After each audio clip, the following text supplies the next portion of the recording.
ইরানের পাহাড়ের নিচে লুকিয়ে থাকা পারমাণবিক ঘাঁটি ফোর্দো, যা ঘুরিয়ে দিতে যুক্তরাষ্ট্রকে ছুটতে হলো ছয়টা বাংকার বাস্টার বোমা। প্রশ্ন উঠছে, এতটুকু ধ্বংস করতে এত শক্তি কেন?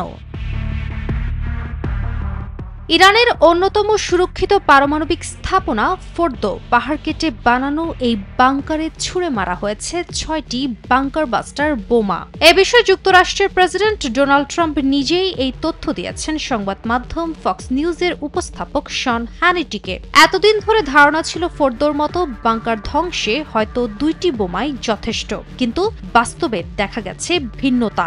এ বিষয়ে ট্রাম্প জানিয়েছেন, 2টি নয়, লেগেছে 6টি বাংকার বাস্টার বম। এদিকে কূটনৈতিক মহলে প্রশ্ন উঠছে, কেন এতগুলো বোমা? সামরিক বিশ্লেষকদের মতে এর পেছনে 3টি কারণ থাকতে পারে। প্রথমত, পাহাড়ের নিচে মোটা কংক্রিট ও ইস্পাতে গড়া ফোর্দো বহুস্তর সুরক্ষিত।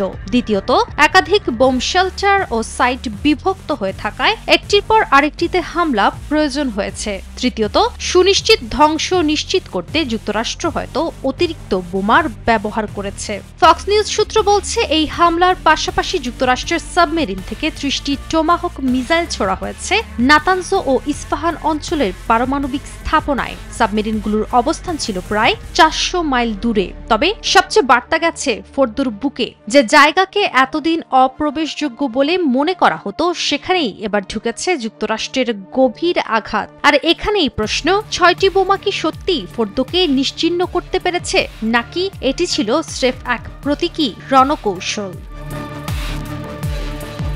টানা 7মবারের মতো বেস্ট টিস্যু পেপার ব্র্যান্ড হিসেবে স্বীকৃতি পেয়েছে বসুন্ধরা টিস্যু। এত বড় সামরিক সক্ষমতা দিয়েও যুক্তরাষ্ট্র যদি পুরোপুরি নিশ্চিত না হতে পারে একটি পারমাণবিক ঘাঁটি ধ্বংসের বিষয়ে, তবে ইরানের পরমাণু প্রতিরক্ষা আসলে কতটা গভীরে সুরক্ষিত সেটাই হয়তো বুঝিয়ে দিল এই 6টি বোমা। আর ট্রাম্পের এই অতিরিক্ত শক্তি প্রয়োগ কি কূটনীতির ব্যর্থতা, নাকি যুদ্ধের দিশেহারা বাস্তবতা?